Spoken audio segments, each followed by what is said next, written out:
ये कहानी एक छोटे से गांव की है जहां एक युवा लड़का आर्यन अपने सपनों को लेकर बड़ा उत्साहित था। आर्यन का सपना था कि वह एक वैज्ञानिक बनेगा और अपने गांव को आधुनिक तकनीकों से जोड़कर उसे विकसित करेगा। वह हमेशा से जिज्ञासु था और हर चीज़ के बारे में जानने की कोशिश करता था। उसके पास विज्ञान की किताबों का एक बड़ा सा संग्रह था जिसे वह अक्सर पढ़ता था। लेकिन आर्यन की यात्रा आसान नहीं थी। उसके माता पिता किसान थे और गांव में साधन की कमी थी। उन्हें अपने बच्चों की पढ़ाई के लिए काफ़ी संघर्ष करना पड़ता था। आर्यन को कभी कभी अपने सपनों को छोड़ने का भी ख्याल आता था, लेकिन उसकी जिज्ञासा और ज्ञान की प्यास उसे हमेशा आगे बढ़ने के लिए प्रेरित करती थी। एक दिन गांव में एक बड़ा संकट आया। बारिश न होने के कारण फसलें सूख गईं और लोग भूख से परेशान होने लगे। आर्यन ने देखा कि उसके गांव के लोग किस तरह से कठिनाई का सामना कर रहे हैं और उसने ठान लिया कि वह कुछ ऐसा करेगा जिससे उनके जीवन में सुधार आए। आर्यन ने अपने दोस्त के साथ मिलकर एक योजना बनाई। उसने सोचा कि अगर वह एक ऐसा यंत्र बना सके जो बारिश को आकर्षित कर सके तो गांव की फसलें सुरक्षित हो जाएंगी। आर्यन ने अपने पुराने खिलौनों, बर्तन व अन्य सामग्री से एक प्रयोगशाला बनाई। वह रात भर काम करता, किताबें पढ़ता और अपने विचारों को प्रकट करने के लिए कागज़ पर स्केच बनाता। आर्यन के कई प्रयोग असफल रहे। उसने कई बार कोशिश की, लेकिन हर बार उसे निराशा हाथ लगी। गांव के लोग उसकी कोशिशों का मजाक उड़ाते थे, लेकिन उसने हार नहीं मानी। एक दिन उसकी माँ ने उसे समझाया, बेटा, असफलता एक सीख है।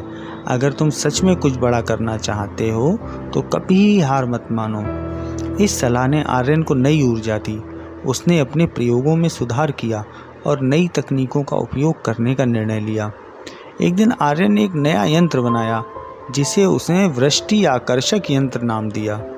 यह यंत्र वातावरण में उपस्थित नमी को पकड़ने और उसे बारिश में बदलने की क्षमता रखता था।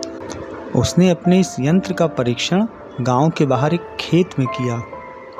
पहले कुछ घंटे में कोई बदलाव नहीं आया, लेकिन अचानक बादलों ने घेर लिया और बारिश होने लगी। गांव के लोग हैरान थे। उन्होंने देखा कि आर्यन ने सच में एक अद्भुत चीज़ बनाई है। यह देखकर लोगों ने उसे सराहा और उसकी मेहनत की सराहना की। आर्यन का यंत्र गांव में क्रांति ले आया। गांव के लोगों ने उस यंत्र का उपयोग किया और धीरे धीरे फसलें लहलहाने लगीं। आर्यन ने न केवल अपने गांव का जीवन स्तर ऊपर उठाया, बल्कि उसने अपने सपने को भी साकार किया। अब उसे गांव का सबसे युवा वैज्ञानिक माना जाने लगा। आर्यन की सफलता ने उसे और प्रेरित किया।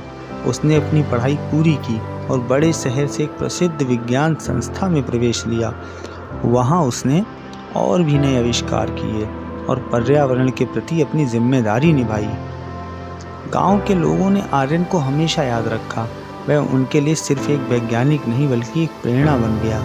उसकी कहानी ने यह साबित कर दिया कि अगर आपके मन में जुनून और आत्मविश्वास है तो आप किसी भी चुनौती का सामना कर सकते हैं। इस कहानी से हमें ये संदेश मिलता है कि कठिनाइयाँ हमारे सपनों को सीमित नहीं करती, वे हमें मजबूत और प्रेरित बनाती हैं। तो मित्रों, ये थी हमारी आज की कहानी। कहानी आपको कैसी लगी? अपनी राय कमेंट बॉक्स में अवश्य दें। कहानी यदि आपको पसंद आई हो तो इस कहानी को लाइक करें और शेयर करें, और आपके अपने चैनल कथानक को ज़रूर सब्सक्राइब करें। धन्यवाद।